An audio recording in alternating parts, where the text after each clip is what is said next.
The UK is the sixth richest country in the world. The typical British adult is wealthier than 97% of every adult on this planet. And yet ask almost anyone in Manchester, Birmingham, Glasgow or London how they feel about their money. The answer is almost always the same. I'm just getting by. Half of the people watching this video right now believe they are below the average financially. The data says most of you are not. So here's the question. How much do you actually need to earn to be in top 10% in this country? How much net worth do you need? And why does almost nobody who hits these numbers feel even close to rich?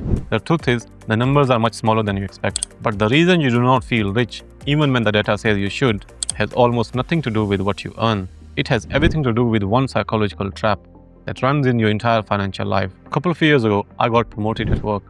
It was a real moment for me. I had gone from washing dishes for £5 an hour to a software engineer earning a proper salary. I should have felt great.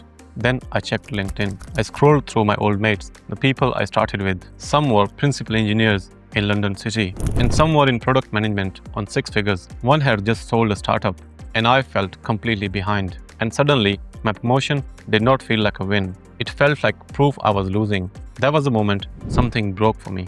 Because the numbers said I was doing well, my brain said I was failing. Both couldn't be true. What I'm about to show you is what I wish I had known that day. Most people compare their salary to the headline average and feel behind. The average full-time UK salary is around £48,500 a year. If you earn less than that, you assume you are below average. That is not how the math works. The best way to understand where you actually stand is to use the median, not the mean. The median is the middle person, half above, half below. The mean is the average, which gets dragged up by a small number of very high earners. According to the ONS data, the median full-time salary in the UK is £39,039 a year. If you earn that figure, you are not below average. You are exactly in the middle. Half the country earns less than you. That is the first reframe. Now let me show you the income ladder. To be in the top 50% of the UK income taxpayers, you need to earn around £24,000 a year. That's right, £24,000 puts you ahead of half the country. To be in the top 25%, you need around £45,000. To be in the top 10%, you need around £67,000. To be in the top 5%, you need around £85,000. And to be in the top 1%, you need around £183,000 a year. Around 367,000 people in the entire UK are in top 1%. They earn about 13% of all the income in this country, and they pay nearly 30% of all the income tax. The top 10% altogether pay around 60% of all the income tax collected. So if you are earning over £67,000 in the UK, you are in the top 10% of all earners. If you are on the median, you are doing better than half the country. That is the income ladder. But here's the part where almost everyone gets blindsided. Earning a top 10% salary doesn't make you wealthy. In fact, some of the people in top 10% of the income are quietly broke. What comes next is the rule that explains why. Most people think a high salary equals high net worth. It does not in this country. The best way to think about it is this. Income is what your job pays you. Net worth is what you actually own. These two numbers can be shockingly far apart. Let me give you two real examples. A doctor in the central London earning £75,000 a year. That puts her in the top 7% of the UK earners by salary. But after the student loan repayments, £1,800 a month rent in Zone 2, a pension she cannot touch for 30 years, and the cost of living in London, her actual liquid net worth might be £8,000. By net worth, she is below the UK median. Now picture a retired couple in County Durham. Their combined pension income is £28,000 a year, which is below the UK median income. But they bought their 3-bed semi in 1995 for £62,000. It's now worth over £290,000 and fully paid off. They have £140,000 in the pension savings and ISAs combined. Their household net worth is over £430,000. By net worth, they are firmly in the top 30% of the country. Same country, wildly different financial reality. That is a great disconnect. A higher salary feels like wealth. It is actually a speedometer. Net worth is the fuel in the tank. You can drive fast and still be running on empty. So what does it actually take to be in top 10% by net worth? That number is going to surprise almost everyone watching. Most people massively overestimate how much net worth you need to be in the UK top 10%. The picture mentions in Surrey. The actual number is far lower. The best way to understand wealth in this country is to look at the official data. According to the ONS Wealth and Asset Survey, here is the wealth ladder for the total household wealth. Median household net worth in the Great Britain is £293,700. If your household is worth that much, you're exactly in the middle of the country. Top 10% of households start over £1.2 million. Top 1% of the households start over £3.1 million. Now hold on, 1.2 million sounds like a fortune, but here's what that number is actually made of. Around 40% of the UK household wealth is property, around 30% is private pensions, around 14% is financial wealth, savings and investments, only 10% is physical things like cars and possessions. So a top 10% household is most often a couple in their late 50s. Their family home is worth £550,000. Their combined pension pots are worth £450,000. Their ISAs and savings are £200,000. That makes a total of £1.2 million. They are not driving a Lamborghini. They are driving a Volvo. They live in a 4-bed semi in Sevenoaks, not to mention in the Mayfair. That is what top 10% actually looks like. But that 1.2 million figure doesn't mean much if you are 28 years old. What comes next is the wealth ladder broken down by age. This is where you find out exactly where you should be right now. Most people compare their net worth to a 60-year-old homeowner and feel like a failure. That is not the fair fight. The best way to measure your progress is to compare yourself to your own age group. Here is the breakdown using OWN's median household net worth by age. If you are 16 to 24, the median household net worth is £15,200. If you are 25 to 34 years old, it climbs around £66,000, mostly driven by those who own a property. If you are 35 to 44, it jumps to around £196,000. If you are 45 to 54, it reaches around £364,000. If you are 55 to 64, it peaks for working age at around £575,000. And if you are 65 to 74, the median sits at £502,500. After that, wealth starts to decline as people draw down their pensions. If you are 30 years old with £20,000 in savings and a tiny pension and you feel behind, the data says you are slightly above average for your age. If you are 40 years old with £80,000 in property equity and £50,000 in pensions, you are right around the middle for your age. To be in the top 10% by age group, you typically need about £300,000 by age 25 to 34, about £500,000 by age 35 to 44, and around £900,000 by age 45 to 54, and over £1 million from your 50s onwards. These numbers feel huge, but remember, around 75% of that wealth is property and pension. You don't need £1 million in cash to be a top 10% UK household. You need a paid down house and a healthy pension. That's it. Let me pause here for a second.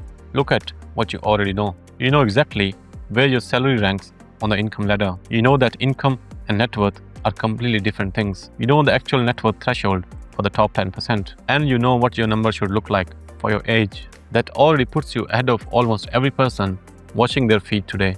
But remember what I said at the start? There is one trap that keeps even high earners feeling broke. We haven't reached that part yet. What comes next is the part that completely changed how I think about money. It is also the part that explains why earning more rarely makes anyone happier. Most people compare themselves with their richest friend, their flashiest cousin, or someone they saw on Instagram. That is the most unfair comparison you can make. The best way to put your wealth in perspective is to zoom all the way out. According to the UBS Global Wealth Report, the median UK adult holds approximately $176,370 in personal wealth. That is around £140,000 per individual.